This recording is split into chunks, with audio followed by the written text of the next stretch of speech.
అందరికీ నమస్కారం. Welcome back to our channel natural ఫమలాపురం. ఇన్ని రోజులు ఎక్కడికి వెళ్ళిపోయాను అనుకున్నారా? కొంచెం బ్రేక్ తీసుకున్నా. కొంచెం కాదులేండి, కొంచెం ఎక్కువ బ్రేకే తీసుకున్నాను.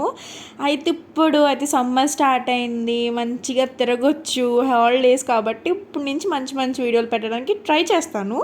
ఇప్పుడైతే ఎక్కడికి వెళ్తున్నాం అనుకుంటున్నారా? మేమైతే ఇప్పుడు ఓడల బీచ్కి అయితే వెళ్తున్నాం. ఎప్పుడు రొటీన్గా వెళ్ళే రోడ్డు అయితే బాగోదు కాబట్టి కొంచెం డిఫరెంట్గా గోదావరి దగ్గర నుంచి వెళ్దామని చెప్పి వెళ్తున్నాం. ఇప్పుడు ఇదైతే మొగల్మూరు వచ్చాం. ఇక్కడ కొంచెం ఖాళీగానే ఉంది కదా అని చెప్పి వెళ్తున్నాం.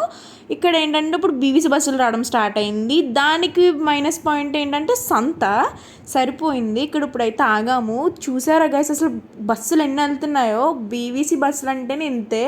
మనం ఒక 4-5 ఈ టైంకి ఎక్కడికైనా వెళ్దామంటే మనకి ఎదురొస్తాయి అన్నమాట. మనం ఎక్కడికి వెళ్ళాలన్నా ఆగిపోవాలి. వీటి వల్ల లైన్గా వెళ్తాయి. రోడ్డు అంతా వీటికి సరిపోతుంది నాకు తెలిసి. చూసారు అసలు ఎన్ని బస్సులు ఉన్నాయో? ఇవన్నీ దాటుకుని వెళ్ళాలంటే మనకి చాలా టైం పడుతుంది. అసలు వీటి వల్ల మనం ఎక్కడికైనా వెళ్ళాలంటే లేట్ అవుతుంది. ఇప్పుడైతే ఎప్పుడు బీచ్కి వెళ్ళినా మేము స్ట్రైట్ రోడ్ వెళ్తాం, కానీ ఈసారి అయితే రైట్ తీసుకుని ఏటుగొట్టు దగ్గరికి వెళ్తే వెళ్ళిపోతున్నాం. అక్కడి నుంచి అలా వెళ్తే బెండమూరు రంగ్ సెంటర్కి అటాచ్ అవుతుంది రోడ్డు. అక్కడి నుంచి వెళ్ళిపోతాం. ఇది వచ్చేసి గురుకుల పాఠశాల రోడ్ అనమాట. ఇటు నుంచి స్ట్రైట్గా వెళ్ళిపోతే మనకి బ్రిడ్జ్ ఉంటుంది. బ్రిడ్జ్ పైనుంచి వెళ్ళిపోతే మనకి ఏటుగొట్టు అనేది తగులుతుంది. ఏటుగొట్టు నుంచి వెళ్తుంటే ఎంత బాగుంటుంది అసలు. ఇవరకు జస్ట్ నార్మల్గా గోదావరి చూడడానికి వెళ్ళే వాళ్ళం, కానీ ఎప్పుడు గోదావరి నుంచి బీచ్కి వెళ్ళలేదు. ఎందుకంటే మాకు అంత పెద్దగా రూట్ తెలియదు.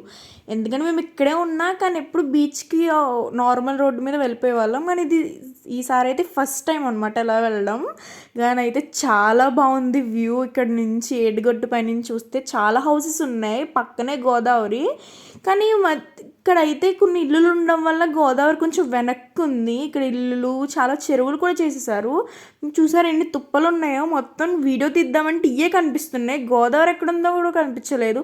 వెళ్ళే కొద్దీ అమ్మయ్య గోదావరి వచ్చిందని చూస్తే అవి చెరువులు, మొత్తం చెరువులు చేసేసారు. తర్వాత కొంచెం ముందరికి వెళ్తే అసలు గోదావరి ఉందా లేదా అనుకున్నాం. చూసారా అసలు చెరువులు ఎలా ఉన్నాయో? కొంచెం ముందరికి వెళ్ళేసరికి మనకైతే గోదావరి అయితే కనిపించింది. అసలు వ్యూ చాలా బాగుంది. ఆ వ్యూ చూసాక ఎంత ప్రశాంతంగా అనిపించిందంటే గోదావరి దగ్గర కూర్చోవాలనిపించింది. చూసారా గైస్ అసలు ఎంత బాగుందో? ఇది గోదావరి అంటే.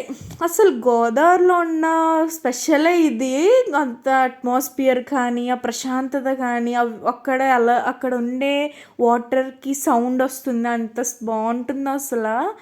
ఇంకా బీచ్కి వెళ్ళని టైం అయిపోతుంది కాబట్టి జస్ట్ దిగి వీడియో తీసి మళ్ళీ స్టార్ట్ అయిపోయాం. అలా స్టార్ట్ అయిపోయిన తర్వాత బీచ్కి అయితే వెళ్ళిపోయాం ఎలాగోలా దారి చూసుకుంటూ. ఇప్పుడైతే బీచ్కి వచ్చాం.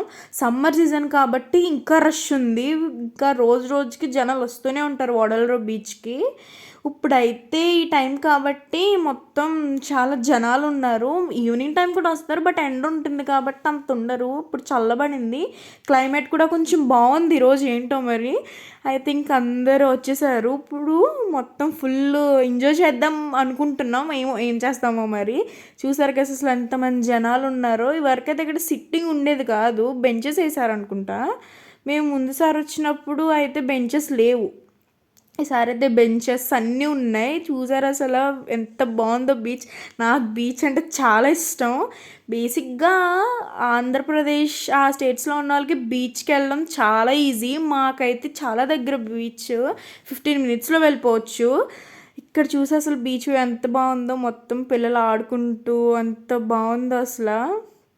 ఇక్కడ వెళ్ళిపోతున్నాం, తిరిగి ఇంకా వెళ్ళిపోతున్నప్పుడు షన్విరాజ్లో బిర్యానీ తీసుకున్నాం. బిర్యానీ అయితే చాలా బాగుంది.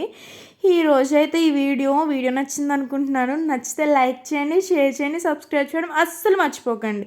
సమ్మర్ హాలిడేసే కాబట్టి మీకు వీడియోస్ పెట్టడానికి ట్రై చేస్తాను. Thanks for watching.